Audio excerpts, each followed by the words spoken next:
तो एपिसोड 8 की शुरुआत वहीं से होती है जहां पिछला एपिसोड खत्म हुआ था। सिंह रियू से अपनी फीलिंगलेस नहीं जाती है। इस चक्कर में उसकी उंगलियों में थोड़े छाले पड़ जाते हैं जिससे उसे काफी दर्द हो रहा था। तो सियो जल्दी से उसका हाथ पकड़कर ठंडे पानी से धोने लग जाता है। उसे कहता है कि तुम्हें केयरफुल रहना चाहिए। रियू कहती है तुम्हारी वजह से ही ये हुआ। सियो कहता है मुझे पता नहीं था कि तुम पानी गर्म कर रही थी। अब सियो को देखकर रियू थोड़ी शाय फील कर रही थी। अब सियो काफी देर से उसके हाथ ठंडे पानी में भिगा रहा था। दब कहती है तुम्हारे हाथ इतने गर्म कैसे हैं? सियो कहता क्योंकि मेरी बॉडी से ज्यादा हीट बाहर आती है। क्या हमें हॉस्पिटल जाना चाहिए? रियो मना कर देती है। देन कहती है कोई बड़ी बात नहीं है, अब से ये डोज भी हो सकता है क्योंकि अब से मैं तो कुकिंग करने वाली हूँ। सियो कहता और मैं तुम्हें ऐसा करने से रोक भी तो नहीं सकता। अब इस तरह दोनों आई कांटेक्ट अवॉइड करते हुए ही बातें कर रहे थे। री कहती वैसे भी तुम कौन होते हो मुझे कोई काम करने से मना करने वाले? तो इस बार सिंह उसकी आंखों में देखकर क्या था कि क्योंकि मुझे तुम्हारी फिक्र है। बचपन से लेकर आज तक सुबह से रात तक मुझे तुम्हारी फिक्र रहती थी कि तुम ठीक हो या नहीं, कहीं तुम्हारी मम तुम्हारी पिटाई तो नहीं करेगी। तुम हमेशा लड़क उसे फाइट करती थी, चोट लगने पर बहुत बार रोई भी थी। यूँ कहती ये किचन है इसलिए यहाँ चाकू वगैरह रहेंगे ही। कहता है इसलिए तो मुझे तुम्हारी फिक्र रहती है कि कहीं तुम फिर से हट ना हो। काम के चक्कर में खाना तो नहीं भूल रही और सोचता था तुम्हारे आसपास अच्छे लोग हैं या नहीं। न उसे बताता है कि तुम्हारे लिए मैं ऐसा फील करता हूँ तो अब तुम सोचना तुम कैसा फील करती हो। मैं जानता हूँ तुम अभी एक रिलेशनशिप से बाहर आए हो इसलिए तुम कंफ्यूज हो क्योंकि तुम्हारा एक्स भी यही है, इसलिए टाइम है तुम अच्छे से सोच लेना। मैंने तुम्हें अभी अपना जवाब दे दिया पर तुम मुझे बाद में अपना जवाब दे सकती हो। ये बोलकर दोनों थोड़ा किचन की सफाई करने लग जाते हैं अपने बीच की ऑकवर्डनेस को दूर करने के लिए। ऐसे शेयों की मम को अपने रूम में एक गिफ्ट मिलता है जो कि सेयोग ने उनके लिए रखा था, उनके बर्थडे का गिफ्ट जो नेकलेस उन्हें बहुत पसंद आता है। और ये अपने हस्बैंड का वेट कर रही थी क्योंकि वो घर के अंदर नहीं आए थे बल्कि अपने वाइफ को किसी और आदमी के साथ देखकर वापस हॉस्पिटल चले आए थे, जहाँ वो कहते हैं कि मुझे लगा था कि उनके बीच सब कुछ खत्म हो गया है और शायद मैं ही गलत हूँ। यानी हो सकता है कि सेयोग की मॉम का लव अफेयर या कुछ तो रहा होगा जिस बारे में सेयोग के डैड भी जानते थे। रियू का एक फ्लैशबैक दिखाया जाता है जब वो लोग दूसरे बच्चों के साथ पूल में स्विमिंग करने गए थे। रियू को पानी से बहुत ज्यादा डर लगता था इसलिए वो डर के मारे एक कोने में बैठी हुई थी। तब संग उसके पास आता है और उससे बात करता है। ये उसे अपने डर के बारे में बताती है तो सेयोग उसके कान बंद करता है और उसे बताता है कि पानी के अंदर भी बस ऐसे ही साउंड सुनाई देता है जैसा हाथों से अपने कान को कवर करने से होता है, इसलिए डरने की जरूरत नहीं है। कवे टपस अनु कहती है कि शायद सियो यह नहीं जानता पर मैंने सियो को पहले पसंद किया था जब मैं छोटी थी तब से, पर धीरे धीरे मैं ये भूल गई लेकिन अब अचानक मुझे वो सब याद आ रहा है। तो रिया अब कंफ्यूजन में तो थी अपनी फीलिंगलेस। सियो तो जैसे एकदम बावरा हो गया था, उसे बिलीव नहीं हो रहा था कि उसने सच में रियू से अपनी फीलिंगलेस जल्दबाजी तो नहीं करती। एक तरफ वो अपने आप को इसी बात पे डांट रहा था, दूसरी तरफ वो अपने आप को सपोर्ट भी कर रहा था कि मैंने बहुत सोच समझ कर ही रियू से अपनी फीलिंगलेस छुपाता। पर फिर उसे लगता है कि क्या मैंने अच्छे से कहा था, मैं इससे और अच्छा भी कर सकता था। कि सुनने में कैसा लग रहा है कि तुम मुझे पागल कर देती हो, तुम्हारी वजह से मेरा दिमाग खराब हो जाता है। पता नहीं मैंने ऐसा क्यों कहा पर अब सच में मेरा दिमाग खराब हो रहा है। इसलिए सिंह तो बड़ा पैनिक करने लग जाता है कि पता नहीं रिया का क्या जवाब होगा। इधर यू जो शांति से सब्जियां काटने की प्रैक्टिस कर रही थी पर आज सियो की वजह से उसे फोकस नहीं हो रहा था। इधर सियो का तो दिमाग खराब हो ही रहा था। रियू के जवाब के बारे में सोचकर उसे समझ नहीं आ रहा था कि कल वो रियू के सामने कैसे जाए। एक बार तो सोचता है कि अगर मैं उसके सामने जाऊं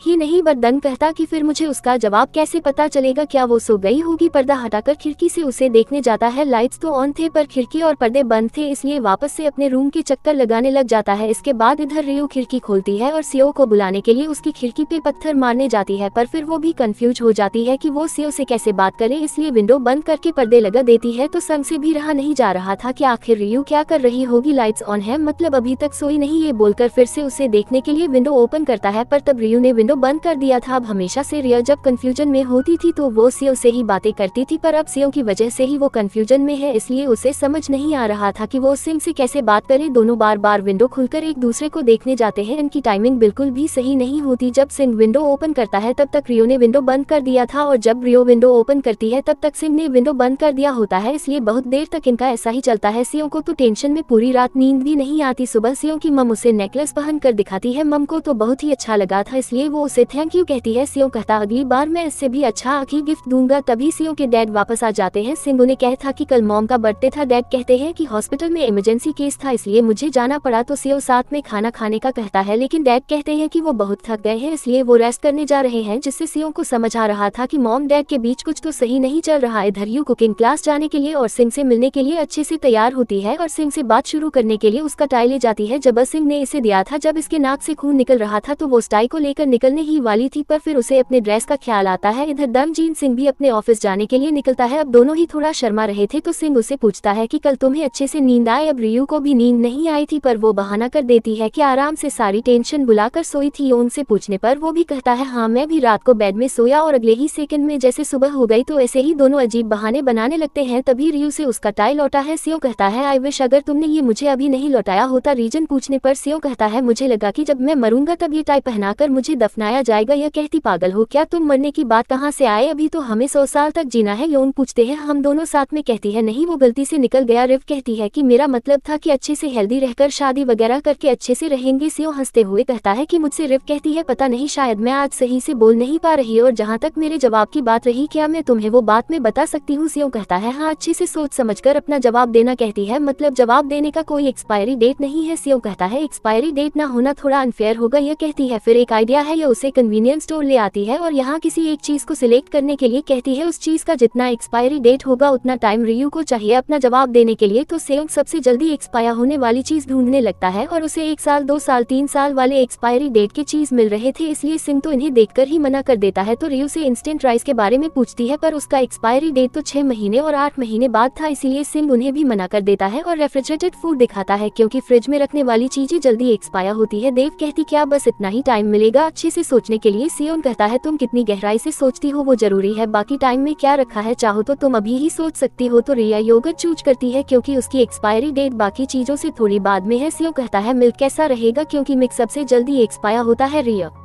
कहती है फिर फ्रिज की सबसे आखिरी रो से चूज करो। सेयोंग तो बड़ा खुश हो और हाँ कहता है और वो मिल्क शेक निकालने जाता है, जिस दौरान सेयोंग को देखते हुए रिया की तो हार्ट बीट फास्ट हो जाती है और प्लश करने से पहले वो तो यहाँ से निकल जाती है। अब सिंह ने यहाँ बहुत सारी चीजों को इधर उधर कर दिया था, इसलिए वो यहाँ से बहुत कुछ खरीद लेता है न ऑफिस चला जाता है। अब लीना एक मिल्क शेक उठाती है पर सिंह उसे वो छीन लेता है एंड कहता है कि इसे मैं रखूंगा। लीना कहती है पर आपको तो बनाना मिल्क शेक पसंद है। सिंह कहता है पर क्योंकि इसकी सेल्फ लाइफ सबसे कम है, बस 11 दिन बाद ये एक्सपायर हो जाएगा, इसलिए मैं इसे रखूंगा। ये बोलते हुए स्माइल करते हुए वो अपने केबिन चला जाता है। इधर दानू ने डिसाइड किया था वो ऑन फील्ड जाकर पैरामेडिक्स का काम एक्सपीरियंस करेगा, फिर उनका स्टोरी कवर करेगा। उसे परमिशन मिल जाती है, इसलिए वो पैरामेडिक्स के ऑफिस पहुंच जाता है जहां वो मुहिम को बताता है कि वो एक दिन के लिए पैरामेडिक का काम वॉलंटरी है कि तुम यह नहीं कर सकोगे। दानू कहता है कि डोंट वरी, मैं तुम्हारे काम के बीच नहीं आऊंगा बल्कि तुम्हारे साथ काम करूंगा। मुहिम कहती पर तुम्हें इस बारे में कुछ भी नहीं पता, तुम यहाँ की कोई भी भारी चीज नहीं उठा सकोगे। जो सुन दानू तो पुशअप मारने लग जाता है अपना स्टेमिना दिखाने के लिए। मुहिम तो उसकी बॉडी देखकर थोड़ी देर देखते ही रह जाती है, इसलिए वो अपना चेहरा दूसरी ओर करके उसे उठने के लिए कहती है और उनके चीफ से बात करने के लिए कहती है, जहां दानू तो उनके चीफ को मना लेता है क्योंकि वॉलेटर करना अलाउड था। तो चीफ कैप्टन मयम को दानू की जिम्मेदारी देते हैं। मुहिम को चीफ की बात माननी पड़ती है। इधर यू के डैड अपने शॉप खोलते हैं जहाँ वो कुछ चीजों को बिखरा हुआ देखते हैं, इवन फ्रिज के अंदर वो प्लास्टिक में कुछ चीज देखते हैं, लेकिन वो चेक करते उससे पहले शॉप में कोई आ जाता है। इधर रियू की मॉम को हिजन मिलने बुलाता है। हाँ, वो उन्हें बताता है कि उसने रियू को धोखा नहीं दिया पर गलती हिजन की ही थी, लेकिन वो अभी भी रियू से प्यार करता है। लेकिन तभी इसी रेस्टोरेंट के बाहर से रियू के डैड गुजर रहे थे जो इन्हें साथ देख लेते हैं। रियू के डैड को ये बिल्कुल भी पसंद नहीं था, पर अभी वो यहाँ कोई सीन क्रिएट नहीं करना चाहते थे, इसलिए वो घर लौट जाते हैं। सजयोन रियो को उस मिल्कशेक की फोटो भी सन बताता है कि मैंने इसे लास्ट रो से ही उठाया था, इसका एक्सपायरी डेट 11 दिन बाद है, इसीलिए तुम्हारे पास भी 11 दिन का टाइम है। जो देख रियू जोर से चिल्ला उठती है कि सिर्फ 11 दिन, जो सुनकर सब लोग तो उसे ही देखने लग जाते हैं। तो उस मिल्कशेक को बड़े ही प्यार से फ्रिज में रख देता है और 11 दिन जल्दी से पार हो जाए इसका बेसर से इंतजार करने लगता है। तो इसी के साथ एपिसोड 8 के पार्ट 1 का एंड यहीं पर होता है। जल्दी ही मिलते हैं इसके अगले पार्ट्स में, तब तक के लिए take care and bye bye.